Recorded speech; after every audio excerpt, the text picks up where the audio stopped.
Hello and welcome once again to Worldview on Dialogus. I am Vishal Dahiya. In this show, we take a closer look at major geopolitical developments across the globe. Now, this week, we're going to focus on Russia-Ukraine war, which has been going on for more than 3 years now. And of course, our X factor into that war, I would term, that is President Donald Trump of the USA. The reason why we're calling him a very significant factor is because once again, true to his own characteristics, President Trump seems to have taken one more U-turn on the Russia-Ukraine war. And the U-turn is in the form of now ensuring and saying that Ukraine will get all kind of modern weapons and weaponry and ammunition from United States, the kind of help which Ukraine has been seeking for quite some time now, but President Trump had been stalling. In fact, that would include Patriot missiles as well. But all this will of course be routed through US's NATO and European allies, not directly from United States of America. In addition to that, what President Trump has said is that if within 50 days Russia does not agree to a peace deal, then further sanctions will be imposed on Russia and those countries which buy oil from Russia specifically. Now, Russian government has reacted very strongly to that and said that these kind of threats are not at all welcome, and basically President Trump is giving Ukraine another chance and opportunity to continue the war. So what exactly is happening in this war which has been going on for more than 3 years, and what is it that President Trump is trying to achieve here? Will he be able to achieve the peace in Russia-Ukraine conflict, or is this going to spiral further out of control? For more on this, we're joined by two distinguished experts on the show today. Let me first introduce them to you. One is former Ambassador Ashok Sajjanhar, who keeps a very close watch on the developments in the global geopolitics. And we also have with us Professor Sanjay Kumar Pandey from the JNU. He is the chairman of Center for Central Asian and Russian Studies in the Jawaharlal Nehru University. Welcome, both of you gentlemen, to the show. I'll begin with you, Ambassador Sajjanhar, and let's first try by understanding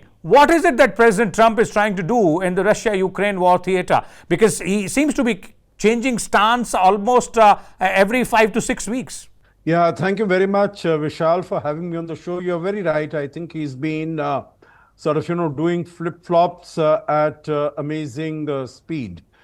So I think, but in the present case, in the present context, if we try to look at the evolution of President Trump's approach, since he took over charge on the 20th of January this year, when he had come to office, he had said, in fact, during campaigning, he had said that if he was president, this war between Russia and Ukraine would never have happened. And then he claimed that if he is elected president, again during campaigning, he had said, if he's elected president, then on the first day itself, he would make sure that the war comes to an end, that the war stops. Now it is more than 5 months. We are getting close to 6 months. And although he has been trying, he's been making efforts. I think, we can hold him that he does a lot of flip-flops. But in this case, he has tried his very best. He had a spat with President Zelenskyy of Ukraine on the 28th of February. He reprimanded him, castigated him in full view of the world.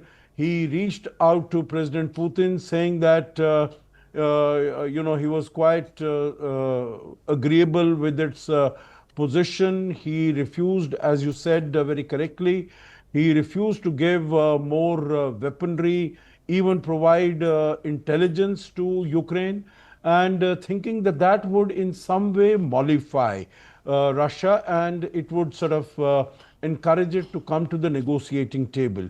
It even as far as a brief ceasefire of about 30 days, even that Putin has not agreed.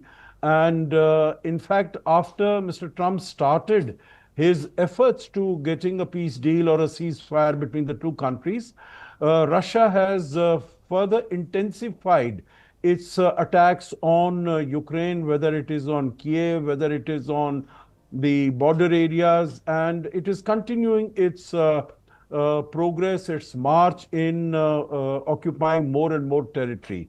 So I think if we come to the present situation, what he is trying to do is he's giving more weaponry to Ukraine, but then he's also sort of, again holding the hands of Ukraine back, tying them behind its back, saying that you are not going to hit here, you are not going to hit here. So while sitting so far away, he's trying to direct the course and the progress of the war from there. So Okay. what he's trying to do is, as you said, give this warning to President Putin that you come to the negotiating table within 50 days. Otherwise, we are going to impose secondary tariffs on the biggest importers of oil and gas from you, that is China, India, Brazil, so that you do not get the funding to continue the war. Okay, okay, and there's another side to that as well.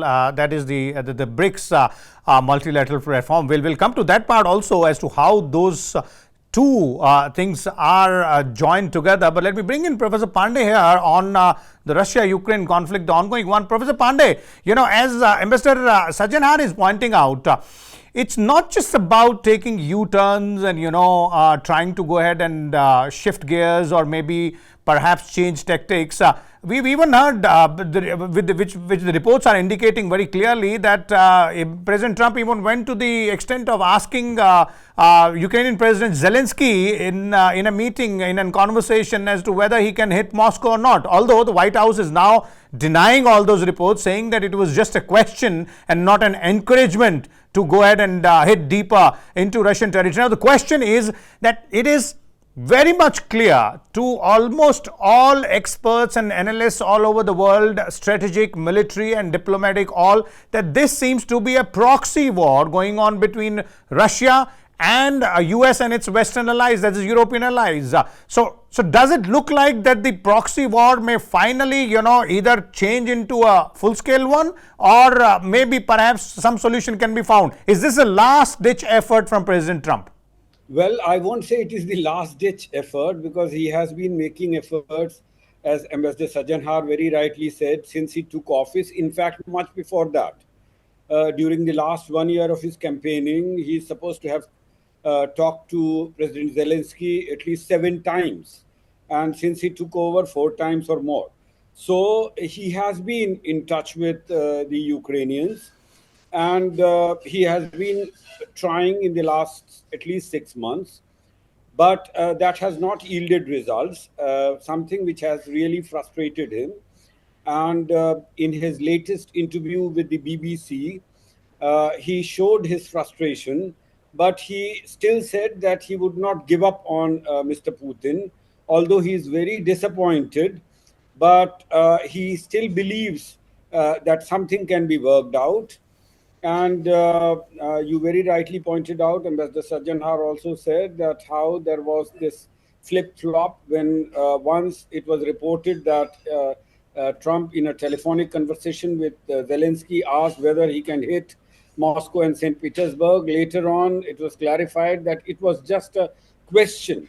But what is important is that that question was asked in a new scenario in which Trump is ready and willing to supply armaments and anti-missile defense, Patriot missiles, missile defense systems to Ukraine. But there are larger questions whether he will supply missiles which can hit Moscow and St. Petersburg. So that question was, in fact, has to be seen in that context. As of now, Trump says, US says that they are only supplying defensive weapons, Patriot, for example. But at a later stage, they may agree to supply more offensive weapons. So with defensive weapons, Kyiv can at least, or at the most, hope to stop the constant missile attacks on Ukraine. But they cannot really plan or hope to defeat Russia. For that, offensive weapons will be required. But those are the questions that remain there. Trump has given a new deadline of 50 days. The earlier 30 days was not really accepted by Putin. It is believed that Putin wanted to gain as much as possible on the ground because the four provinces that he claims to control in Ukraine are not entirely with him. Okay. Some portions of these four provinces are still with Ukrainian forces, and the Russians are unable to make real gain on the ground. I mean, when it comes to land, the gains are very piecemeal and very slow, though gradual. So these are some of the unanswered questions. We still have to wait what happens to this 50-day background ultimatum, whether this will lead to further aggravation of Russian attacks on Ukraine in the hope of gaining more territory and forcing Ukraine to capitulate, but that doesn't seem to be happening as of now. Okay, let me take this point to Mr. Sajjanhar. Mr. Sajjanhar, it seems very clear from day one that President Putin of Russia is, if at all, is going to agree for a peace deal. It will have to be on his terms, because he doesn't seem to be agreeing to any kind of larger peace deal proposal coming in from either Russia or even any draft from Ukraine in the past 3 years or so. Now, these recent developments, what kind of picture do they portray? Because on one hand, President Trump says that I am going to, sanction Russia and those countries which, which rather import oil and energy from Russia. And at the same time, he goes ahead and gives Russia 50 days to agree to a peace deal, which America's European allies are criticizing, saying that this way President Trump has given another 50 days for Russia to consolidate its gains on the ground. Yeah, I think in a manner of speaking, this is right, because, what are 50 days required for? After all, the war has been going on for about 3.5 years. So, and, I think it doesn't speak very highly of Russia's military prowess that in that period also it has, been able to, meaning it has started with the hope that the war will end in 7 days, 10 days, 1 month or whatever. And that there will be a regime change, there will be, the government in Kiev will fall. But the government is still standing and it is fighting hard, and even when it was not able to get weaponry and sophisticated equipment from the United States, it has still continued to stay strong, and it has inflicted considerable serious damage on Russian military assets, And if you remember what happened not all that long ago, when it had, the strategic bombers of Russia, they were attacked, which are about 3,000 to 5,000 kilometers from the border of Ukraine, in Irkutsk, in Murmansk, and far away. And these attacks were launched from inside the Russian territory itself. Exactly. So, it reminds you something of what Israel was able to do within Iran, in terms of carrying out many of these attacks. So that means that there are assets that Ukraine also has within the Russian Federation, which it has been able to use. And then, all the drones that, what I understand, the drones that it is using, they are not being imported. Like Russia has been getting 10,000, 11,000 troops from North Korea. Ukraine does not have any boots on the ground from NATO forces. It is getting all the weaponry from North Korea. It is getting all the drones from Iran, etc. Now, I understand that all the drones that are being used by Ukraine, they are being manufactured in Ukraine also. So I think I agree with what Professor Pandey says. It is very difficult, if not absolutely impossible, to defeat Russia in that sense. Because Russia is a huge country, and its strategic depth, meaning it is the largest country in terms of territorial area in the world, 17 plus million square kilometers. So, it is, how do you defeat a country of that nature? So it is very difficult to defeat Russia militarily. But I think the fact that Russia has not been able to overcome the resistance from Ukraine over 3.5 years, I think that speaks not very well, and I would say rather poorly of, it's supposed to be the second most powerful military in the world.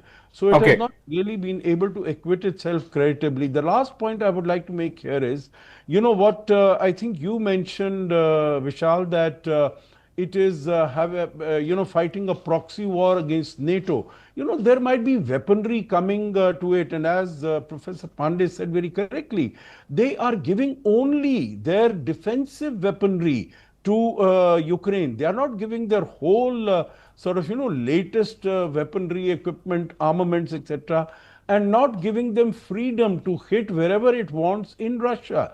It wants, even HIMARS that were given to Ukraine, they could hit only within the Ukrainian territory when, Russia was shooting. So I think Ukraine has been fighting with very serious disadvantages. And I would say it is to its credit that it has been able to withstand whatever Okay. has, come its way from Russia. In fact, the reason why I pointed out, that the proxy war point is because there's a statement which was a few days ago released by the TASS news agency coming in from the former Russian President Dmitry Medvedev, clearly pointing out that if required, this proxy war can can change over into a direct one, because Russia might be forced to go ahead and launch preemptive strikes against NATO installations or areas of interest there as well. But again, this is in a series of statements and counter statements which are coming in from both sides. Now, moving to the final, or rather the most important question here, and the most important question is that where does the solution lie then for this Russia-Ukraine conflict? It's like, it looks like in the past 2.5 years, that both sides seems to be taking 2 steps forward and perhaps maybe 3 steps backward. Solution part, it's really difficult at this stage. I remember during the first 2 months of the war, in fact, in March, April 2022, there were proposals when Russia was ready to agree to a ceasefire if Ukraine recognized only the Crimean Peninsula as part of Russia, and there was some agreement that Ukraine will not become a NATO member. But since then, Russia has been able to capture 4 provinces, largely, if not entirely, now, and they have lost so many of their soldiers and their weaponry. So now it's very difficult for Putin to agree to anything less than control of those 4 regions. For Ukraine, similarly, it is very difficult to accept Russia occupying those 4 territories. So both have put their maximalist positions. And as of now, I don't see much hope of a real peace deal or a ceasefire. The war, I'm afraid, with greater or lesser intensity is likely to continue for some more time. And there will be a stalemate. We have seen this in many of the other wars in the world, and I see that as a likely scenario with very little hope for a peace deal. Okay. Mr. Sajjanhar, where do you see the solution in this entire conflict? Because as you also pointed out earlier, and Professor Pandey is saying almost the same thing, that Russia seemingly will not agree to anything less than complete control over those 4 regions. Ukraine is not at all amenable to the fact that its territorial integrity should be broken. They are strongly supported. Ukraine is strongly supported by several European nations, allies of the United States. US President Trump seemingly is in a fix right now because neither of the parties looks like are listening to what he's saying. Yeah, Vishal, my assessment is slightly different, if I may say so. that Russia has increased its demands. Its maximalist position is, become much more extremist, in the sense it is not only the four, provinces and Crimea, etc., that it wants, but it wants a regime of its own preference in Kiev. It definitely wants a regime change. That is why it was even saying that, we cannot negotiate with Zelenskyy, etc., etc.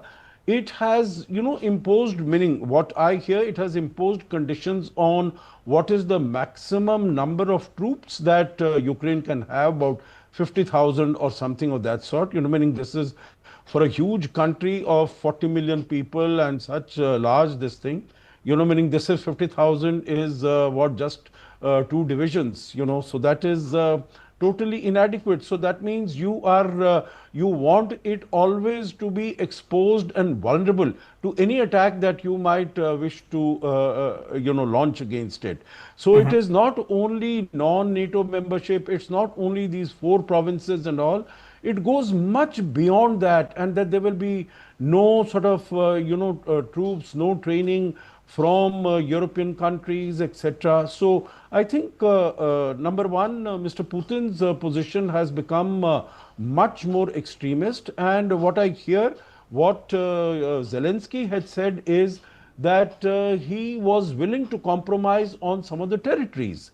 This is what he had stated. I recall having read that, in a few months ago. So I think there was, because I think Mr. Zelenskyy was also informed that there was no way that, you could ask Russians to completely vacate, whatever gains they had made. So maybe not 100% of the gains they had made, but, some of those territories, because initially they had started only with Luhansk and Donetsk. It's only, it's later that this Zaporizhia and Kharkiv, they were added on, two more provinces were added on.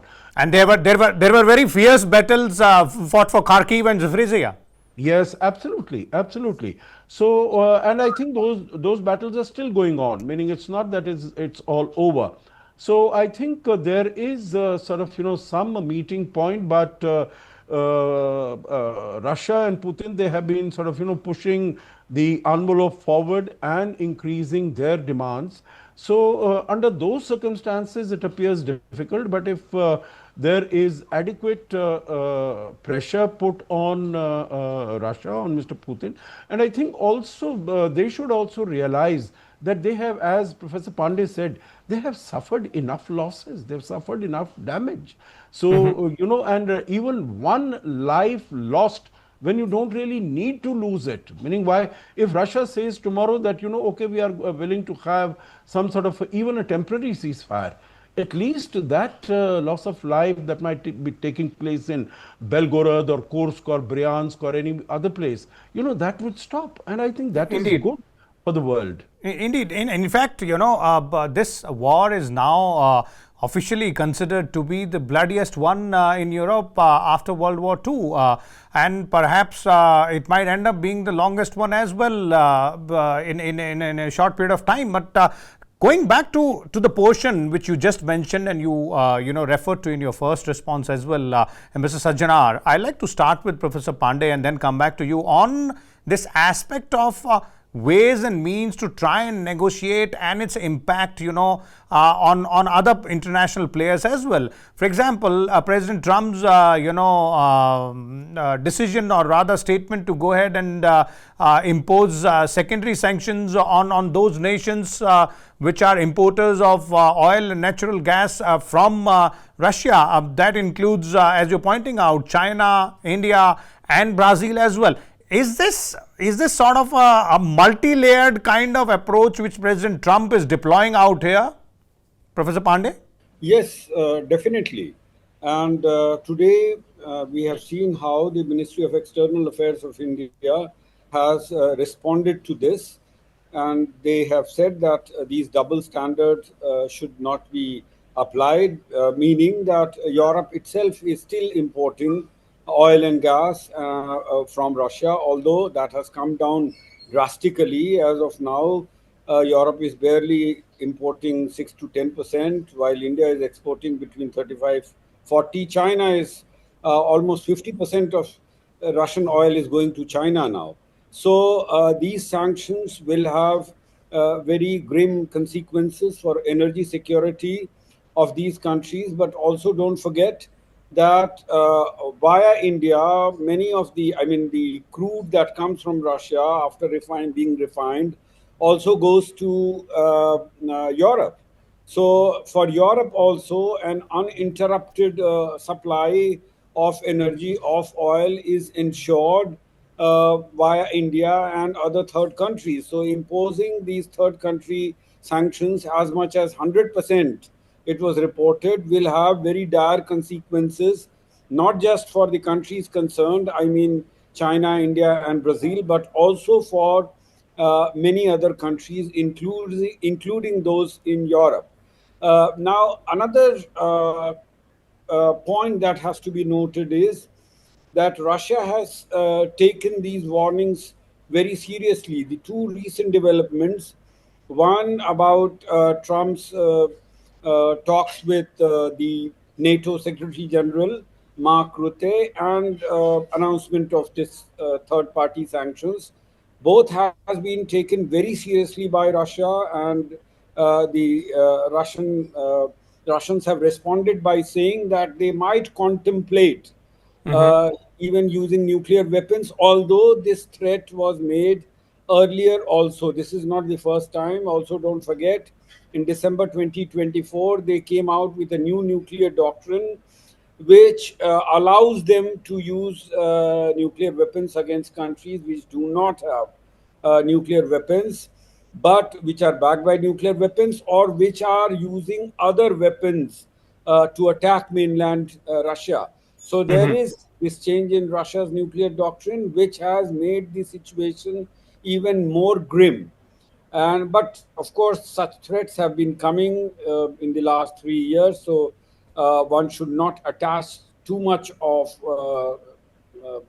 alarm. But these problems are there.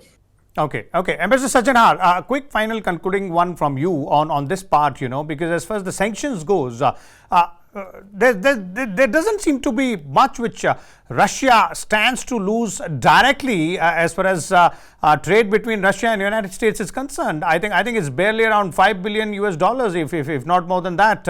But when we talk about third-party sanctions, this could then, push the world economy in a spiral, because if US decides to go ahead and impose 100% tax on countries like Brazil, India, and China, and it's going to eventually impact the European countries as well. No, absolutely. I think it's going to send the global economy in a tailspin, really, if that were to happen. But I don't think that is going to happen. As we have also said, we will deal with it when we come to it. Because, and it's not going to be only on India, China, etc. It's also Europe, as Professor Pandey has said very clearly. The price of energy, of fuel, will go up to, it's likely to go up even to $130, $140 a barrel. And so, that is going to create a problem. And what Mark Rutte has spoken about it is only he's mentioned these three countries. He's not mentioned Turkey. Turkey is importing large quantities of oil and gas from Russia. So Yes. Are they going to also sanction one of the NATO members?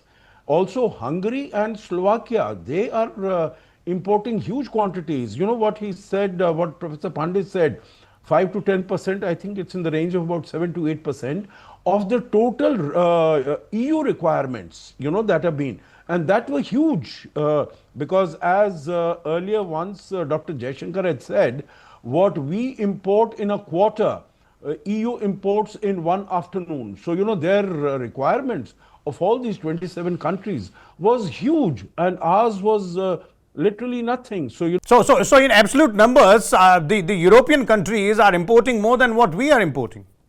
Oh, yes. Last year, I know the figures, $24 billion they imported, and Europe gave only $19 billion of aid to Ukraine. So, in fact, they are giving more money to Russia for the energy they are importing rather than the assistance that they are providing to Ukraine. So, I think there is, that it is used as a pressure tactic. That is what I feel.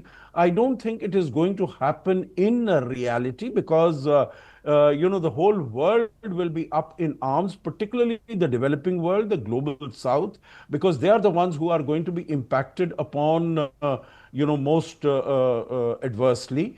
And then on the last point on what Professor Pandey mentioned about this nuclear threat, I fully agree with him. I think we need to take it seriously, but we don't need to take it literally.